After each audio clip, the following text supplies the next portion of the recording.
On Plato's Distrust of Knowledge, July 30th, 2023. In reconsidering the thoughts of Plato on the nature of reality, one has to address how our consciousness can access it. This access occurs via knowledge in all of its aspects and forms or derivations. The ancient Greek philosophers were undoubtedly impacted by earlier philosophers, including those from the Middle East, which were even more ancient cultures. Plato himself was influenced by Zoroaster of Persia, Solon of Athens, Heraclitus, Parmenides of Ilya, and Socrates. While Plato receives a tremendous degree of credit, as he should, no one exists in a vacuum of culture or ideas. Having said this brief entry captures a sliver and one aspect of Plato's thinking I want to emphasize and briefly elaborate on.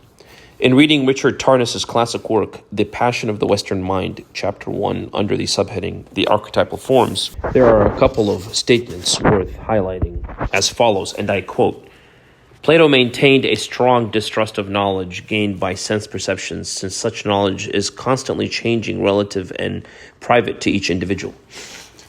And he goes on in the next portion, quote, knowledge based on the senses is therefore a subjective judgment, an ever-varying opinion without any absolute foundation. True knowledge, by contrast, is possible only from a direct apprehension of the transcendent forms, which are eternal and beyond the shifting confusion and imperfection of the physical plane. Knowledge derived from the senses is merely opinion and is fallible by any non-relative standard. Only knowledge derived directly from the ideas is infallible and can be justifiably called real knowledge. Here, Plato was probably speaking of not only our own bodily five senses and our subjective experience, but perhaps its extensions into the empirical world. I'll explain in a moment. But first, it is important to note that there were discrepancies in Plato's writings and intellectual framework. While he placed primary importance of knowledge based on an understanding of the transcendent and eternal reality of forms and archetypes, i.e. ideas in the more general sense, not personal or subjective ideas, he did speak laudably of the role and importance of empirical approaches. On balance, truth and true knowledge at its root and foundation is not that derived from our senses. This is Plato's most basic belief and claim. What does this idea then have to say about science, i.e. empiricism, and the scientific method? Of the objective standards we seek in science to quote-unquote get to the truth. Without possessing a complete knowledge of Plato's writings, I will hazard a prediction of what Plato's distrust could mean with respect to the use of the scientific method. In short, it has good, but operates within serious limits and boundaries.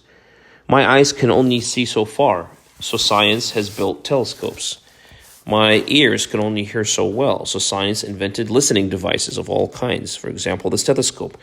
My hands are too small, weak, and blunt, so science developed all manner of tools small enough to manipulate biological cells and large enough to move buildings. All machines, large and small, are mere extensions of our physical bodies and our senses. We've even built machines that go beyond our senses, such as spectroscopes that can see ultraviolet light and X-rays and so on. So what then? Shall we distrust knowledge derived from these machines? Is there no objective world or standard out there to detect, measure, and understand? Of course there is, but that is not Plato's point. Are these machines perfect? Do they provide a perfect representation of the object measured? Of course not. There is an inherent error, a margin of error in all measurement. Therefore, the knowledge, or in this case, the data derived, is fallible in some way. As machines improve, as technology advances, we build ever better detection capabilities, and thus over time, the data that emerge begin to change and reflect a different reality. In fact, at times the knowledge that emerges is so different that it leads to a revolution in scientific paradigms. Look no further than the current upheaval in cosmology and physics. The James Webb Space Telescope, launched on December 25th, 2021, which is the greatest telescope ever built, has now discovered fully formed galaxies that are only a few 100 million years old from the beginning of the Big Bang, which according to current understanding is impossible. And because data, quote unquote, don't lie, we see what we see. The galaxies are there. This must mean that something about the Big Bang theory is wrong or inaccurate. Some physicists now claim that the universe is at least twice as old as previously thought, something closer to 27 billion years old, not the current 13.8 billion years. And even this is uncertain, still at the level of conjecture. This is perhaps an extreme example. Clearly, there are objective, measurable facts we can all agree to, yes? The answer is yes. But again, delimited to particular situations. I see a pneumothorax on a chest x-ray or a chest CT scan. This is a fact. I have to treat it. An airplane without wings cannot fly. A person without a beating heart cannot live, and so on. All of these things are data that are reproducible, measurable, and discernible objectively as facts and knowledge. These are all little truths with a small t, not the truth with a capital T. In a sense, there are things we can all agree to, but the greater issue is understanding the nature of reality at its foundation. This is what Plato was in essence referring to. By quote-unquote knowledge, he's not referring to knowledge that rain makes the earth wet, or that a knife can kill by cutting or stabbing the body. Rather, the knowledge Plato is concerned with is ultimate knowledge of what reality is, the truth of what is. By such a standard, how can my 5 bodily senses tell me anything of use, even with the most advanced tech and measuring devices available? Where does this lead us? Where does this lead us? Obviously, our senses are extremely limited and tell us next to nothing about fundamental reality. Even with technology, we collect trillions bits of data that then require other machines, for example, artificial intelligence and machine learning, and programs to read and make sense of such data.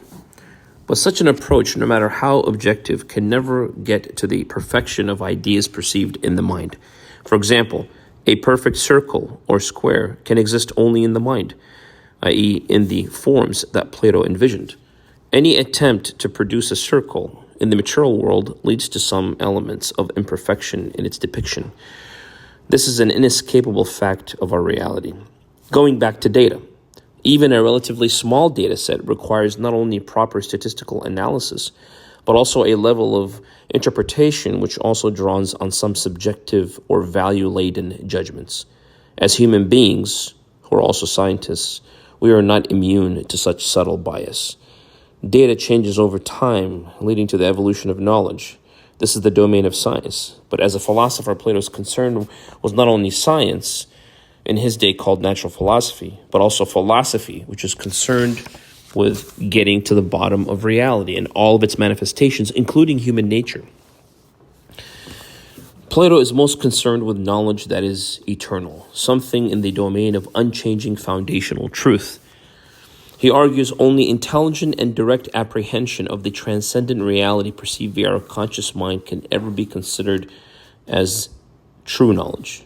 And such an operation is above the confusion and imperfections of the physical plane, i.e., objective reality. This idea presupposes an even more basic notion, which is this: the mind and these forms are more real and more fundamental than physical reality, which is itself a lower realm of existence. All elevated states of being experienced within the body are all due to our mind's participation in these higher eternal forms, and it is our ability to grasp such forms that bring us closer to the truth. Such are the implications of Plato's forms on Western concepts of ontology and epistemology.